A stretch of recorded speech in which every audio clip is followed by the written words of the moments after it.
Qué bendición nuevamente poder compartir con ustedes la palabra del Señor. En estas últimas semanas nos han hablado de conmigo o contra mí, de tener una posición clara, de estar claros, de fríos o calientes, pero no tibios, no tibios. Marcela decía al inicio, y me encanta a mí también, sí que en lugar de tomar una decisión, y sumando esas dos citas tan preciosas de Juan 15:5, ¿verdad? Donde dice, sin mí ustedes no pueden hacer nada, sin mí ustedes están perdidos porque yo sostengo el universo, yo sostengo su vida. Y cuando lo sumamos con Josué 24:15, donde dice, yo y mi casa te serviremos. Es una decisión que deben de tomarse todos los días y decir, Señor, quiero contigo. Esa ha sido la invitación que ha venido semana tras semana, queriendo el Señor, miren, tomen esa decisión por mi nombre, tomen esa decisión por mis cosas, tomen la decisión por la sangre de mi Hijo amado Jesucristo, tomen la decisión. Y es eso lo que tenemos que hacer cada domingo como congregación, cuando venimos en lo personal, Señor, queremos contigo, ¿verdad? Esto es algo que debemos de meditar y tomar decisión día a día. La semana pasada mi papá nos habló de diferentes tipos de ovejas y mientras las describía, primero pensé, yo soy la adelantada, yo siempre me quiero adelantar, yo siempre quiero ir adelante, y comenzaron a describirla, dije, esa soy yo. Pero cuando hablaron de la oveja gorda y de sus características, entonces dije, no, soy adelantada y soy gorda. Pero cuando hablaron de la oveja flaca, ahí entré en conflicto, porque dije yo, o soy flaca o soy gorda, pero no puedo ser las dos al mismo tiempo, porque yo miraba todos los síntomas y decía, Señor, lo veo todo. Y me quedé pensando y dije, no, ya sé qué es lo que pasa. Tengo una pata que se me adelanta, otra pata que es gorda, luego otra pata que es flaca, y la otra la tengo perdida. Y no sé qué va a salir después, pero de plano voy a tener el cuello, miren, yo de plano no sé, necesito de mi pastor, de verdad. Veo tantas cosas en mi vida, yo no sé tú, pero la luz de Cristo me ha hecho ver lo que hay en mi corazón, y con Marcela lo platicábamos y veíamos y nos reíamos y decíamos, ala, Dios mío, de verdad somos ovejitas tipo monstruos, ¿verdad? Necesitamos de Jesucristo para ser sanados, para poder llegar al destino. Sin Él, nosotros no podemos. Él es el que nos alimenta, quien nos va limpiando, nos va corrigiendo, ¿verdad? Yo ya estoy esperando con ansias esa prédica, quiero ver los demás síntomas de las diferentes ovejas, así que estoy esperándola con ansias. Durante el ministerio de Jesús, Jesús tuvo varios encuentros con diferentes personas. ¿Y saben qué es lo que me llama la atención? Son sus respuestas. Siempre fueron diferentes, pero descubría los pensamientos y las intenciones del corazón de cada persona. Por ejemplo, cuando fue llevado el paralítico, miren, por sus amigos, uno diría, pues obvio, lo que este hombre necesita es poder caminar, eso lo va a hacer feliz, eso le va a dar libertad. Y Jesús dice, tus pecados te son perdonados.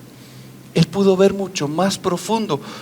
No es como nosotros que vemos superficial o epidérmicamente, no, el Señor ve hasta las profundidades.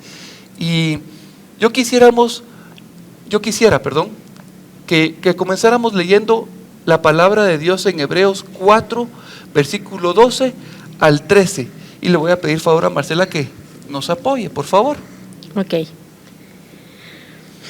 Porque la palabra de Dios es viva y eficaz, y más cortante que toda espada de dos filos, y penetra hasta partir el alma y el espíritu, las coyunturas y los tuétanos, y discierne los pensamientos y las intenciones del corazón.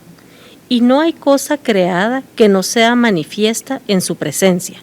Antes bien, todas las cosas están desnudas y abiertas a los ojos de aquel a quien tenemos que dar cuentas.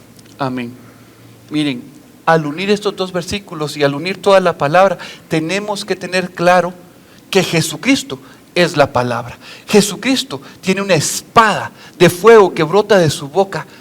Jesucristo es el verbo, Él es el logos. Miren, no podemos fingir demencia, no podemos hacernos los tontos. Bueno, podemos hacernos los tontos y lo hacemos comúnmente, pero miren, no podemos engañar al Señor.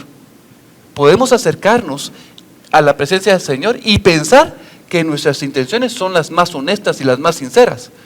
Pero cuando nos acercamos al Señor y su luz, su palabra, cuando Él nos ve y nos permite vernos a nosotros mismos, nos damos cuenta de que nuestras intenciones, nuestros pensamientos eran otros. Miren, hay un pasaje que a mí me encanta mucho y es cuando Pedro se acerca a Jesús y le dice, y se hinca, se postra: Señor, apártate de mí porque soy pecador. Ese fue en el momento en el que Jesús hace el milagro de la pesca, y cuando Pedro lo ve, se da cuenta de enfrente de quién está. En ese momento, Pedro estaba exhibiendo y dice: Señor, yo soy pecador, no puedo estar delante de ti, tú eres. Y a mí me encanta la respuesta o la interpretación que pusieron ahorita en la película, en la serie de Jesús. Para lo que la están viendo, está preciosa. Esta novela de Jesús brasileña, cuando Jesús tiene ese encuentro con Pedro y Pedro le confiesa esto, Jesús le responde: no te preocupes, yo sé qué hay en tu corazón. Jesús sabe y conoce mejor que nadie lo que hay aquí. Y sabe que es mucho más espantoso de lo que nosotros sabemos. Si hay alguien que conoce nuestro corazón, es Él. Así que hoy quiero que vayamos a Lucas 9, 57 al 62. Creo que no nos va a dar tiempo a terminarlo, pero hasta donde lleguemos, y espero que el Señor les revele lo que hay en su corazón. Porque estas respuestas, uno ve una pregunta y Jesús responde otra cosa, y uno se queda: ¿qué está descubriendo Jesucristo? Así que antes de leer este pasaje, quiero que leamos una serie de eventos. A mí me da, antes yo leía la palabra y solo me quedaba en el versículo, pero ahora trato de armar la historia con los hechos que están alrededor. Y me comienzo a dar cuenta de que el Señor nos habla mucho de estas situaciones. Vamos a comenzar. Fíjense que Jesús lo primero que hace en Lucas 9:21 es anunciar su muerte. Y lo que Jesús está diciendo es que cada uno debe de negarse a sí mismo, que uno debe tomar su cruz cada día, ¿sí? Y seguirlo. Esa cruz no es un adorno, no es algo que debemos llevar aquí colgado diciendo: aquí llevo yo mi cruz. No, la cruz tiene un propósito, y esa cruz significa: yo debo de morir. Ese es negarme a mí mismo. Yo no quiero morir, pero eso es negarme a no querer. Yo tengo que seguir a Jesucristo, y Jesucristo fue a la cruz. Yo no voy a ir a la cruz para salvarme, voy a ir para que esa vieja naturaleza que está en mí muera. Ese es el primer suceso que tiene Jesucristo en esta serie de eventos. Luego tenemos a Jesús invitando a Pedro, a Santiago y a Juan a que lo acompañen a un monte. Solo los lleva a ellos tres, y en ese monte Jesús tiene la visitación de parte de Elías, de Moisés, y el Padre también lo visita. Tan así es la presencia del Señor que Pedro, Juan y Santiago se postran y oyen al Padre decir: este es mi Hijo, yo lo amo, yo me deleito en Él, yo me complazco en Él. Óiganlo, Él sabe lo que a mí me agrada. Estos apóstoles, estos discípulos tienen un encuentro, están en un éxtasis de esa experiencia, y vienen bajando, vienen emocionados, hacen ciertas preguntas, pero cuando llegan, resulta que un señor se acerca a Jesús y le dice: tengo un hijo endemoniado, y tus discípulos no han podido liberarlo, no han podido. Y a mí lo que me impresiona es la respuesta que Jesús les da: oh generación incrédula, oh generación perversa. Se lo está diciendo a sus discípulos, no es a los fariseos, no es a los escribas, no es al sumo sacerdote, no, se lo está diciendo a sus discípulos: generación incrédula y perversa, ¿hasta cuándo he de estar con vosotros? ¿Hasta cuándo he de soportarlos? Y yo cuando lo leo digo: Señor, por favor no me abandones, yo sin ti no puedo.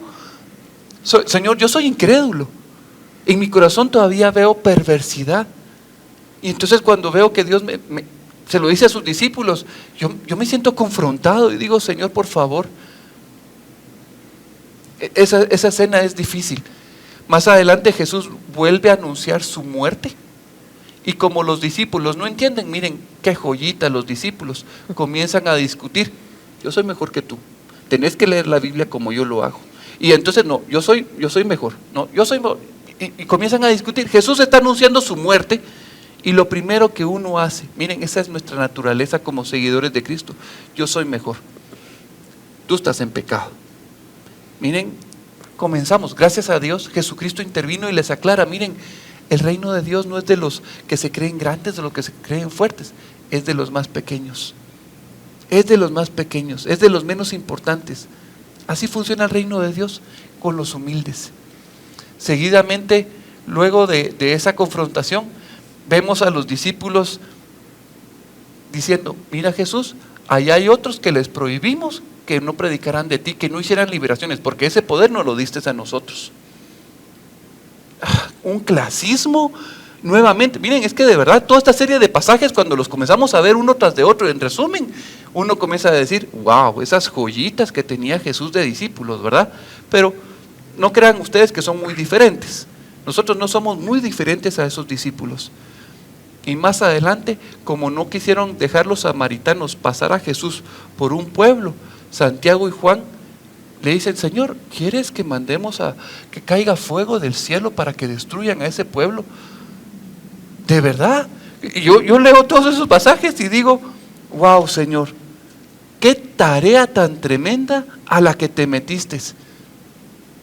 Y estamos hablando de 12, y estamos hablando de que Jesucristo no vino solo por 12, Él vino por todos nosotros. Así que Él tiene que lidiar con lo que hay en cada uno de nuestros corazones. Es tremendo, es tremendo. Vamos a comenzar a leer entonces Lucas 9, 57 y 58, por favor. Yendo ellos, uno le dijo en el camino, Señor, te seguiré a donde quiera que vayas. Y le dijo Jesús, las zorras tienen guaridas y las aves de los cielos nidos, mas el Hijo del Hombre no tiene dónde recostar la cabeza. Amén. Ok. Primero sabemos que este personaje era un escriba porque en Mateo 8:18 nos lo aclara. El escriba es una persona que tiene acceso a las escrituras, que sabe escribir y mucha gente lo contrata para hacer cartas, pero realmente era más oneroso trabajar escribiendo la palabra de Dios. Y si uno escribía la palabra de Dios, se pueden imaginar el estatus social que llegaba a tener. Era admirado por muchos. Tenía el privilegio, tenía la oportunidad de que las puertas se le abrieran. Y miren, es como el día de hoy. Si yo me preparo, sé escribir, sé leer, sé usar la computadora, hablo 5 idiomas, aparte de eso sé programar, sé usar tal programa, sé usar esto, sé manejar las redes sociales. Miren, ¿qué es lo que uno va a decir? Contratémoslo, ¿verdad? ¿Y qué es lo que una persona que quiere o tiene aspiraciones, qué es lo que quiere hacer? Prepararse, ¿sí? Así que uno busca al mejor maestro. Este escriba dijo, este es un buen maestro. ¿Qué voy a hacer? Voy a ascender. Voy a tener mejor rango. ¿Por qué? Porque es un buen maestro. ¿Y qué pasa cuando uno tiene un buen maestro? Tiene muchas habilidades. El corazón del hombre quiere mejorar. Eso implica mejorar la casa, mejorar el vehículo, mejorar tus condiciones de vida, mejorar tu posición social, más reconocimiento. Usted póngale el nombre que está en su corazón. ¿Por qué hace usted las cosas? ¿Sí? ¿Por qué usted busca mejorar su conocimiento? ¿Por qué usted está estudiando? ¿Por qué usted se prepara? ¿Por qué está usted trabajando? ¿Cuáles son las intenciones de su corazón? Cuando Jesús le dice que las zorras tienen madrigueras y que las aves tienen nidos y que Él no tiene dónde recostar su cabeza, muchos interpretan que seguir a Jesús significa una vida de adversidades, una vida de negación, una vida de abstinencia, una vida de privaciones, de incomodidades y a saber qué tantas otras cosas. Pero miren, Jesús le está hablando a ese joven, a ese escriba, y Jesús le estaba diciendo a él, mira, tú tienes un problema en tu corazón. Así como al joven rico le dijo, deja todas tus cosas, véndelas y dáselas a los pobres. Y como también se lo dijo a Abraham, dame a tu hijo al que tú tanto amas, a este joven le está diciendo, mira, Tu mente te está diciendo una posición. Tu mente te está diciendo algo que está muy profundo en tu corazón y que todavía no has descubierto. Tus anhelos, tus aspiraciones. ¿Sí? A este escriba, Jesús le dice de las condiciones de su propia vida. Amén. Así que, miren, deberíamos de pensar, deberíamos de analizar qué es lo que el Señor nos está hablando el día de hoy. ¿Qué quiere la palabra descubrir en nuestras vidas? Así que vamos a seguir. Déjenme ponerme aquí, ahí estamos. Cuando leemos Hebreos 4:12, la palabra nos confronta. Esa espada, Jesucristo, cuando tenemos ese encuentro personal con Él, Él viene y hace ver lo que está en nuestras vidas. Su luz saca a relucir las tinieblas, la porquería, el pecado. Saca a relucir lo que no es grato, lo que apesta en nuestra vida, esa lepra, nuestra ceguera. Comúnmente nos acercamos creyendo que nuestras intenciones son las mejores, pero Él nos descubre. Miren, ante Él no hay nada descubierto. Yo tengo hermanitos y hermanitas en la congregación, y hablo también por mí, que de repente decimos, somos lógicos, nosotros interpretamos correctamente bien la palabra, nosotros hacemos esto bien, nosotros oramos, nosotros alabamos, pero el Señor de repente nos dice, como se lo dijo a la iglesia de la Odisea, mira, estás apestosito, hueles mal, eres pobre, estás chuco, eres miserable, eres un desventurado. Cuando Dios nos describe la condición de nuestro corazón y nosotros nos creemos algo bueno, Dios nos tiene que confrontar. Pero no solo son esas situaciones. A mi mente viene un caso completamente diferente al de la Odisea. Cuando nosotros vamos a Éxodo capítulo 2:14, encontramos a Moisés describiéndose. Moisés fue quien escribió los 5 primeros libros de la Biblia, el Pentateuco, y lo hizo a puño y letra.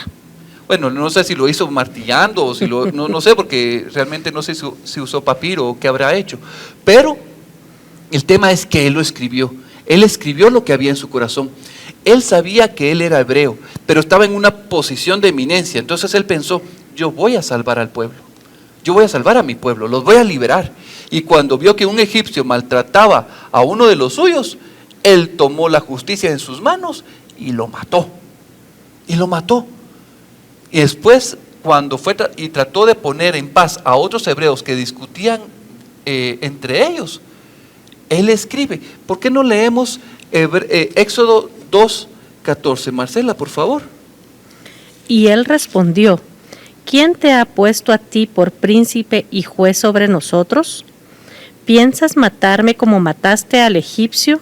Entonces Moisés tuvo miedo y dijo, ciertamente esto ha sido descubierto. ¿Saben qué me llama la atención?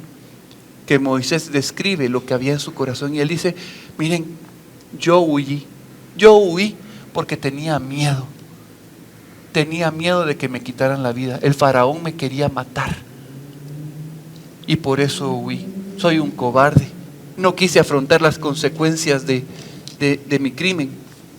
Eso es lo que yo interpreto cuando leo este pasaje. Pero luego Dios, miren, en Hebreos, vamos a Hebreos. Yo quisiera que todos fueran y me siguieran a Hebreos 11:24. Miren cómo es Dios. Dios discierne entre lo que uno dice y lo que uno piensa. Por eso esa cita de Hebreos 4:12, donde él dice que él es la espada de doble filo y él puede separar, y él discierne entre lo que decimos, lo que pensamos y lo que sentimos. Vean lo que Dios dice, lo que realmente había en el corazón de Moisés. Hebreos 11:24 al 27, por favor. Por la fe, Moisés, hecho ya grande, rehusó llamarse hijo de la hija del faraón. escogiendo antes ser maltratado con el pueblo de Dios que gozar de los deleites temporales del pecado, teniendo por mayores riquezas el vituperio de Cristo que los tesoros de los egipcios, porque tenía puesta la mirada en el galardón. Por la fe dejó a Egipto, no temiendo la ira del rey, porque se sostuvo como viendo al invisible. Miren, son dos cosas completamente diferentes, lo que Moisés escribió con su puño y letra y lo que está diciendo Hebreos. Uno diría, ¿a quién le hacemos caso? Vámonos con Moisés, porque él se conoce mejor que nadie. Pero miren, yo no confiaría con lo que Moisés está diciendo. Yo confío más en lo que dice Hebreos. ¿Y cómo puedo confiar en eso? Yo tengo claro. ¿Por qué? Porque toda la escritura es inspirada por Dios y es útil, miren, para enseñar, para redarguir, para corregir, para instruir en justicia. Si tú no crees que la bendita palabra que tenemos delante de nosotros es Jesucristo mismo hecho carne, miren, Jesucristo se hizo carne, Él es el Logos, Él es el Verbo, Él es el inicio, Él es la palabra creadora. Ahí es donde tenemos que poner atención cuando Dios dice, mi palabra no regresa vacía. ¿De quién estamos hablando? Jesucristo no regresa vacío. Jesucristo no regresa sin lo que vino a traer. Entonces, cuando yo sé que la palabra fue inspirada por Dios y que tiene un sentido y que se une a Isaías 28:10, donde dice que un poquito allí, un poquito allá, otro poquito aquí, línea tras línea, palabra tras palabra, y entendemos que Dios es el que une, entonces yo digo, yo sé que Dios pudo ver en el corazón de Moisés, en lo más profundo, que Moisés estaba viendo al Señor Jesucristo, que Moisés no tenía su deleite en las cosas temporales. Mire, que tenía por mayores las riquezas del vituperio de Cristo que los tesoros de Egipto, porque él tenía puesta la mirada en ese galardón precioso. Por eso dejó Egipto. No temía a la ira del rey, porque se sostuvo como viendo al invisible. A mí me confronta esto tremendamente, porque yo puedo decir una cosa y en mi corazón tener otra. Yo me puedo reprobar y decir no sirvo, no valgo nada, y de repente Dios me dice, no, tú vales para mí, tú vales para mí. Y tú dices, no haces las cosas bien, pero la verdad es que yo sí hago las cosas bien en ti. Y Él descubre mi corazón, que cuando yo creo que soy bueno, Él me dice, Juancho, tienes problemas. Cuando uno lee, uno se queda como, ¿cómo es posible? Pero regresemos a Lucas, por favor, regresemos a Lucas 9. Y veamos que este escriba está siendo confrontado por Jesús en sus pensamientos e intenciones. Cuando tú lees la palabra, eres confrontado en tus pensamientos, eres confrontado con tus intenciones.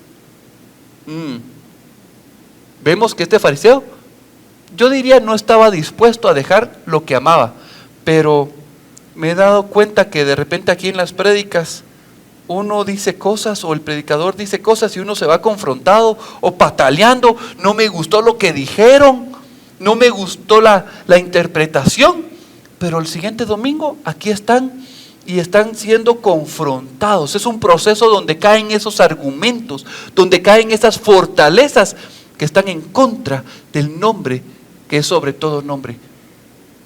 Así que yo no creo que Jesús lo confrontó para que se fuera, no, Jesucristo lo confrontó para que cayeran esos argumentos. Jesús lo confrontó porque Él no quiere que ninguno se pierda. Y a eso es lo que tenemos que ver. Yo al inicio pensaba, Jesús le está diciendo que no, porque qué joyitas de discípulos, dijo, con 12 tengo suficientes. No, Jesús lo que está haciendo es confrontándolo. Lo está confrontando como lo hace contigo y lo hace conmigo. Jesús no quiere que ninguno se pierda. Por eso se dio completamente. Bajó hasta las profundidades porque no quiere que tú te pierdas.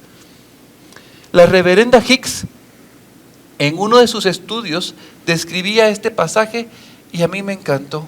Me encantó cuando lo leí, fui confrontado y quiero compartírselos. Jesús es el varón perfecto. Y la Biblia nos invita a que alcancemos la estatura de Jesucristo. La estatura de Jesucristo, varón perfecto. ¿Y cómo sabemos cuál es su estatura? ¿Cómo sabemos cuáles son sus características? Pues estudiando el tabernáculo de Moisés. Ok. En esta imagen vemos a Jesucristo en el tabernáculo de Moisés. Iniciamos en el atrio. Ahí están sus pies, en el altar de bronce. Miren, a sus pies. Entrego lo que soy, mi basura. Entrego mi incredulidad. Entrego mis propias fuerzas, mi propia confianza, mi autosuficiencia. Y ahí comienzo a entregar mis pecados, comienzo a entregar mi blasfemia, comienzo a entregar todo, mi grosura. Pongo mi cabeza, pongo todo, Señor, y me rindo, Señor. ¿Por qué? Porque ahí el sumo sacerdote limpia y el Espíritu Santo consume con su fuego. Y le digo, Señor, que no quede ninguna de mis obras, que no quede, Señor, consúmelas. Ese es el lugar, a sus pies. ¿Sí? Luego, en sus muslos encontramos el lavacro. Es el lavacro de bronce que tiene espejos. Y cuando llegamos ahí para limpiarnos, miren, el agua de su palabra. ¿Qué encontramos en el lavacro? Espejos y el agua de su palabra. ¿Y a quién vemos? Nos vemos a nosotros mismos.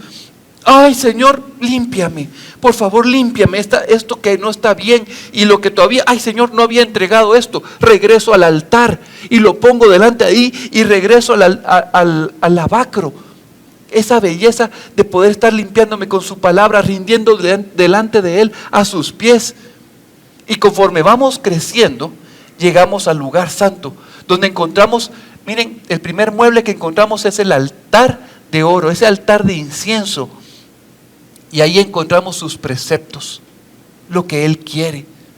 Encontramos sus anhelos y comenzamos a verlos, y en la oración somos confrontados y tenemos que regresar al altar de bronce, al lavacro, y volvemos a entregar y volvemos a limpiarnos. Y luego pasamos en el mismo lugar santo, pasamos al candelabro, donde están sus estatutos, ¿sí? Donde su luz, su palabra nuevamente nos enseña lo que es bueno, agradable y perfecto delante de Él. ¿Y qué volvemos a hacer? Volvemos a ir al altar, volvemos a ir al lavacro, porque estamos siendo confrontados con su palabra. Pero no solo ahí, luego vamos a la mesa que está a la izquierda de nuestro Señor Jesucristo, y encontramos la mesa de los panes de la proposición, donde están sus mandatos.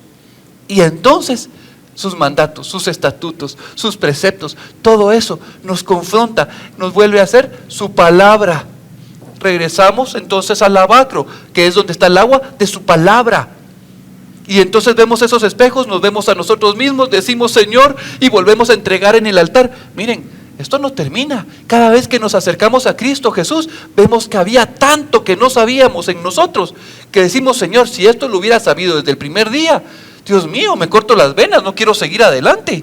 Pero gracias a Dios por su misericordia, porque Él nos va enseñando poquito a poquito lo que hay en nuestro corazón, lo terribles que somos. Terrible. Y de repente decimos, ya estamos llegando al lugar santísimo. ¿Y qué nos topamos? Ahí está el arca donde el Señor se presentaba, el asiento de misericordia. Pero Jesús le dice al escriba, el Hijo del Hombre no tiene dónde poner su cabeza, no tiene dónde descansar. Y ahí está la cabeza, en esa imagen, ahí pueden ver ustedes que ahí está la cabeza de nuestro amado Señor Jesucristo, y Él no tiene lugar donde recostarla. Y entonces, ¿por qué no la puede recostar? ¿Qué tres cosas encontramos en esa arca? ¿Se recuerdan? El maná, Amén. las tablas rotas de la ley y la vara de Aarón. Amén. Así es.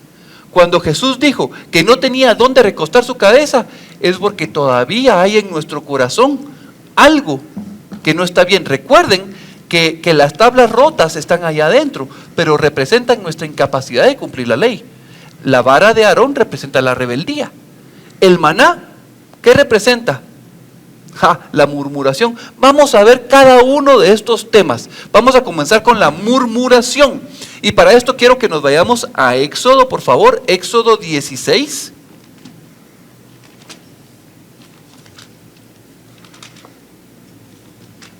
Ya me pasé. Éxodo 16. Recuerden que acaban de salir de Egipto, ya pasaron el mar rojo o de juncos y ya pasaron las aguas amargas de Mara. Entonces vamos a leer 16 del 1 al 3, por favor, Marcela. Okay. Partió luego de Elim toda la congregación de los hijos de Israel y vino al desierto de Sin, que está entre Elim y Sinaí, a los 15 días del segundo mes después que salieron de la tierra de Egipto. Y toda la congregación de los hijos de Israel murmuró contra Moisés y Aarón en el desierto. Y les decían: los hijos de Israel, ojalá hubiéramos muerto por mano de Jehová en tierra de Egipto, cuando nos sentábamos a las ollas de carne, cuando comíamos pan hasta saciarnos, pues nos habéis sacado a este desierto para matar de hambre a toda esta multitud. Amén. Amén. Voy a leer el versículo 33 del mismo capítulo. Y dijo Moisés a Aarón: toma una vasija y pon en ella un gomer de maná y ponlo delante del Señor, para que sea guardado para vuestros descendientes. Miren, eso está delante del Señor en el arca.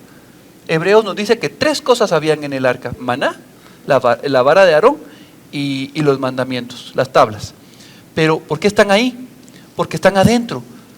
¿Qué están hablando? De la murmuración, del pecado, de nuestra rebelión que está ahí en nosotros. Y entonces tiene que ser puesta la sangre sobre el propiciatorio, la sangre de un inocente que diga: perdónalos, yo pago la deuda, yo pago la deuda. Ese maná es testimonio delante de Dios, miren, de Dios y de nosotros, de lo que hay aquí. Miren, yo no sé si tú quieres reconocer o no, pero yo puedo hablar de mi corazón. Yo puedo hablar de que todavía hay murmuración, y no poquito, bastante, bastante. Yo lo sé, yo murmuro. Tal vez no lo hago públicamente, pero mi corazón se queja. Otra vez esto, otra vez el mismo trabajo, otra vez lo mismo, la gran. ¿Sí? ¿Y qué es lo que tenemos? Miren, es una murmuración. Nos quejamos de nuestros maestros, nos quejamos de nuestros padres, nos quejamos de nuestros hermanos, nos quejamos de los hermanos de sangre y de los hermanos de la iglesia, nos quejamos del encargado de la alabanza, que muy alto, que muy bajo, nos quejamos del aire acondicionado cuando estábamos aquí, nos quejamos de todo, en lugar de poner nuestra mirada en Jesucristo. Muy fuerte el volumen, que muy bajo, que no se te entiende. Que la clase que dio el encargado de la coinonía no me gustó. ¿Qué es eso? Murmuración. Todo el tiempo. No me gusta cómo el hermano hizo el video. No me gusta el hermano que... Cada uno tiene un trabajo.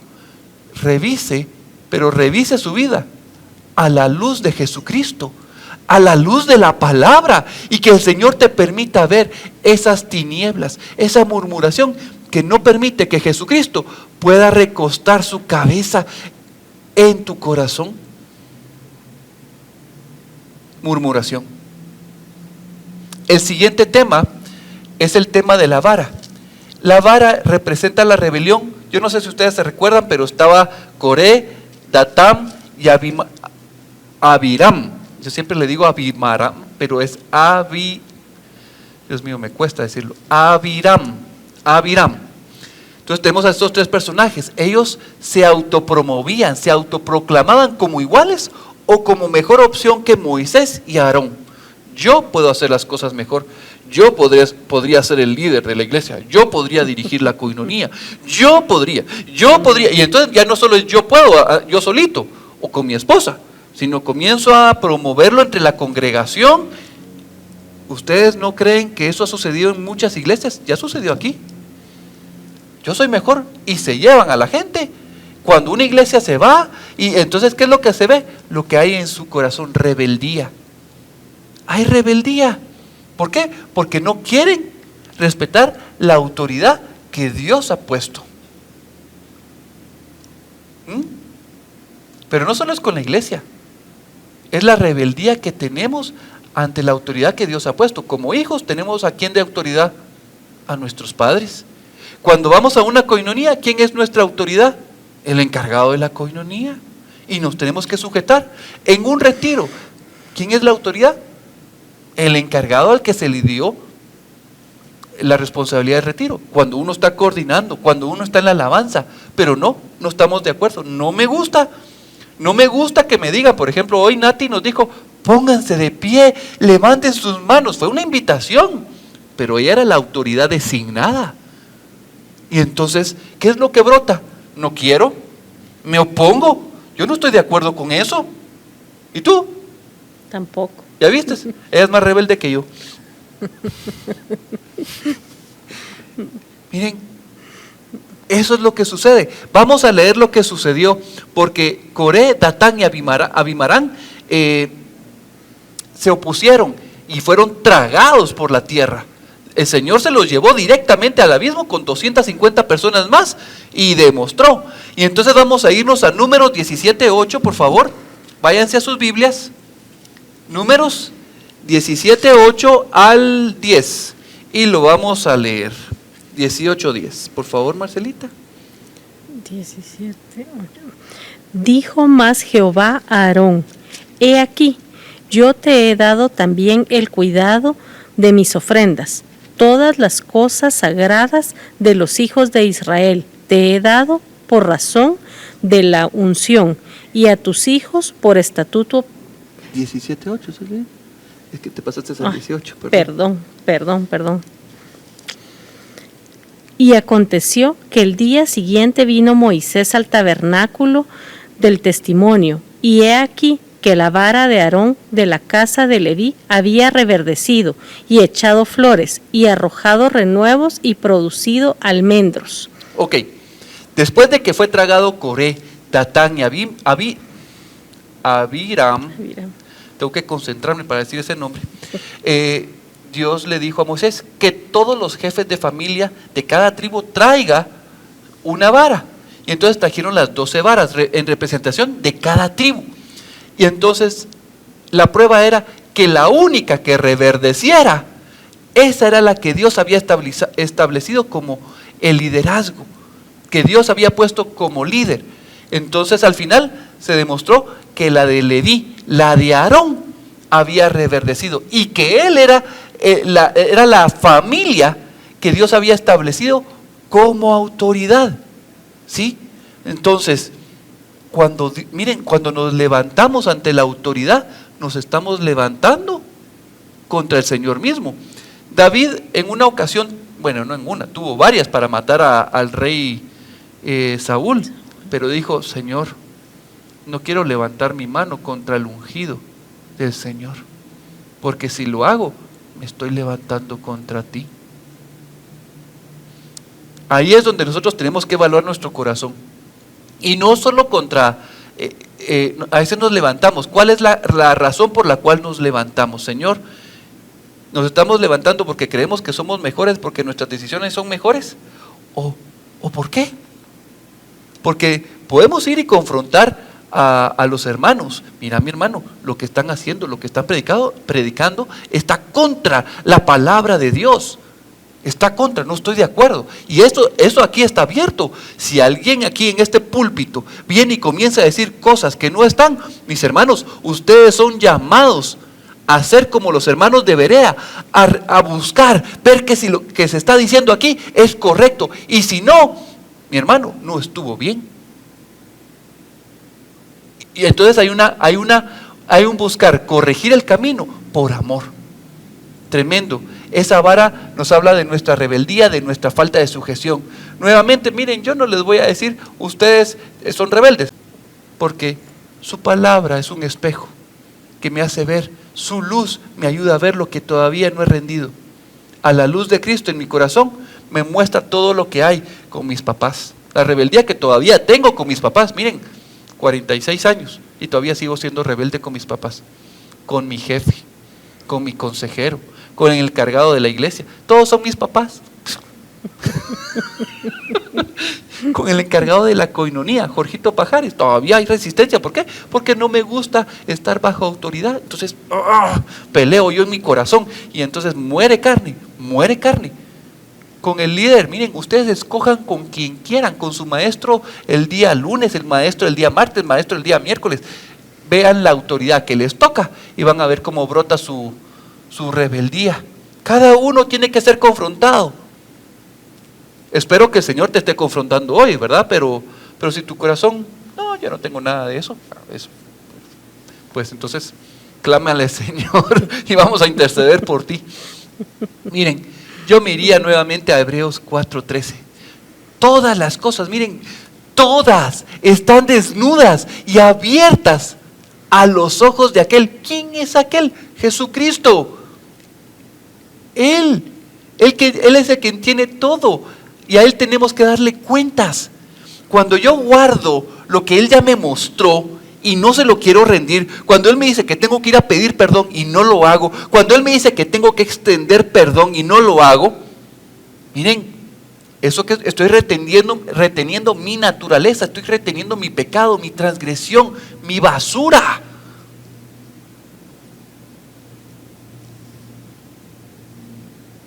Miren, si tú quieres mantener tus ojos cerrados y no quieres ver la condición de tu corazón, eso es otra cosa. Pero Jesús todo lo puede ver. No lo podemos engañar. Así que espero que puedas ver la murmuración y la rebeldía que hay en ti. El tercer elemento nos habla de las tablas de la ley. ¿Se recuerdan que cuando Moisés bajaba con ellas las rompió porque encontró el pueblo adorando a un becerro de oro? Bueno, eso, el romper las leyes, eso significa tú, yo, todos nosotros, esta congregación, rompemos la ley. Somos incapaces de cumplirla. Y la ley está delante de Dios mostrando nuestra incompetencia. La ley nos habla de nuestra incapacidad de obedecer y de cumplirla. Delante de Dios está nuestra incompetencia, nuestras faltas, nuestras iniquidades, nuestras transgresiones, nuestro pecado, todo. Todo apunta a que somos culpables y que somos dignos de condenación. Pero por eso vino Jesucristo, para poner su sangre, derramarla como cordero y llevarla a ese propiciatorio celestial como nuestro único y gran sumo sacerdote. Y Jesucristo en nosotros es nuestra esperanza de gloria, porque Él está conquistando nuestra vida, Él está conquistando nuestro corazón, ese terreno. Él está venciendo a esos gigantes, está venciendo a esos filisteos, cochinos, ingratos, asquerosos que están en nuestro corazón. Él está peleando contra todas esas fortalezas, esa altivez que se levanta en nuestro corazón en contra de su nombre. Él es el que está peleando en nuestra vida. Y Él va a completarla. Y en eso podemos descansar. No descansar en que yo voy a ayudar a Jesucristo. ¿Saben cómo lo ayudamos? Cuando dejamos que Él opere en nuestro corazón. Cuando nos acercamos a su palabra. Cuando nos acercamos a ese altar de oro a orar. Cuando llegamos, miren, y hacemos ese proceso constante, en ese ejercitarnos en el tabernáculo, buscando llegar a la estatura del varón perfecto. Cuando vemos ese orgullo, miren, la murmuración está en nuestro corazón y de ahí brota, y eso es lo que nos contamina. Pero el tema no es tratar de apachurrarla y que no salga, no. Eso va a seguir saliendo y va a seguir saliendo. Pero cada vez que salga, agárrela y tráigala a los pies de la cruz de Cristo. Y Señor, diga: Señor, aquí está mi rebelión. Aquí está, Señor, mi murmuración, mi incompetencia, te necesito. Miren, este escriba fue confrontado porque le dice: el camino es duro y hay privaciones. Tú no estás dispuesto, tú quieres una fama, tú quieres comodidad, pero aparte de eso tienes murmuración, tienes rebeldía y rompes la ley. Tu mente, tus criterios, tus pensamientos y anhelos van en contra de lo que Dios quiere. Dios quiere que vayas para arriba, pero todo tu ser apunta hacia abajo. No podemos, necesitamos de Él. Ahora, por favor, no me malentiendan. Jesús no le está diciendo, no te acepto a esta persona, no eres digno de ser mi discípulo. No hay nadie entre nosotros que sea digno de ser discípulo de Jesús. Pero Él aún así nos llama. Acabamos de ver a los 12 discípulos que no saben orar para expulsar demonios. Y que Jesús les dice, ¿hasta cuándo he de soportarlos? Luego discuten de quién es el mayor. Luego los vemos como que son la última Coca-Cola en el desierto y se sienten exclusivos del mensaje. Por favor. Luego más adelante vemos queriendo destruir a una ciudad con fuego cayendo del cielo. Una persona sin el Espíritu diría que Jesús estaba rechazándolos porque ya tenía suficiente con estos 12. No, Jesús no los está rechazando, simplemente nos permite ver lo que hay en nuestro corazón y Él está quitando esos encuentros con Jesucristo, preparan nuestra vida. Lo que Jesús está haciendo es sacar a luz, dejando al desnudo todas las cosas. ¿Y cómo lo hacen nuestros corazones? Por medio de su palabra. Amén. Por eso es que vuelvo a exhortar. Vamos a Hebreos 4, 12, 13, por favor. Hebreos 4. Miren, no solo es la palabra escrita, la palabra nos habla de Jesucristo y Jesucristo es la palabra. Entendamos que Jesucristo, su palabra bendita nos revela. Él es. Cada vez, por eso es que la palabra nos dice, y la fe viene por oír, y el oír su palabra, oírlo a Él. Y cuando lo oímos a Él, cuando oímos a Jesucristo, Él nos confronta, Él discierne y Él nos lleva de regreso al Padre. Leámoslo, 4:12, por favor, Marcela. Porque la palabra de Dios es viva y eficaz, y más cortante que toda espada de dos filos, y penetra hasta partir el alma y el espíritu, las coyunturas y los tuétanos, y discierne los pensamientos y las intenciones del corazón. Amén. Qué tremendo, mis hermanos. Jesucristo puede partir el alma y el espíritu, las coyunturas y los tuétanos, y discierne los pensamientos y las intenciones del corazón. Jesucristo lo puede hacer, su palabra lo puede hacer. Y no hay cosa, miren, no hay cosa creada que no sea manifiesta en su presencia. Cada vez que nos presentamos delante de Él, lo alabamos, lo bendecimos, tenemos que venir delante de Él y reconocer nuestra incompetencia, reconocer nuestra necesidad, que estamos desnudos, que todavía hay áreas en nuestra vida que no se las hemos rendido.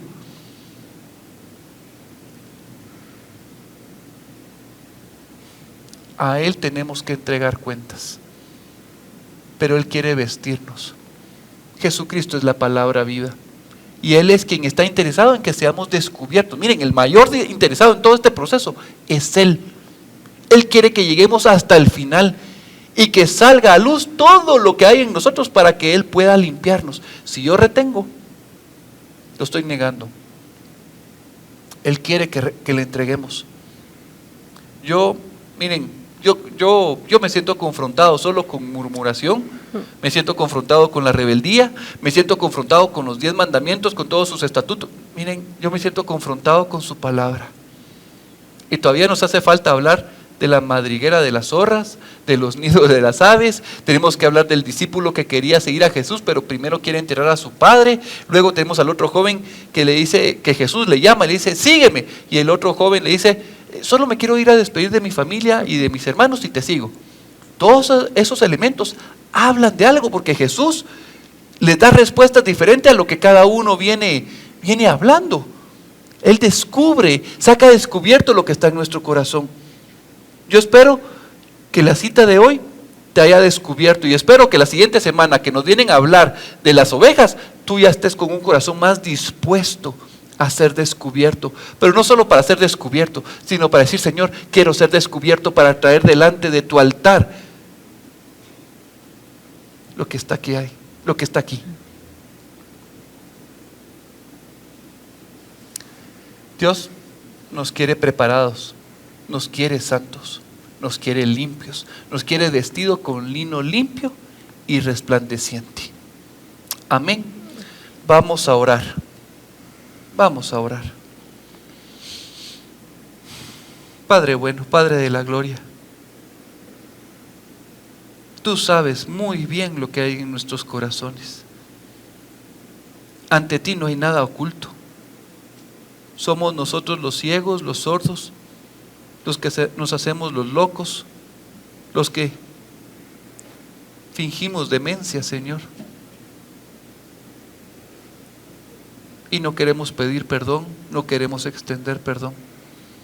Hay murmuración, hay queja, hay rebeldía, hay pecado, Señor. Hay transgresión, hay iniquidad.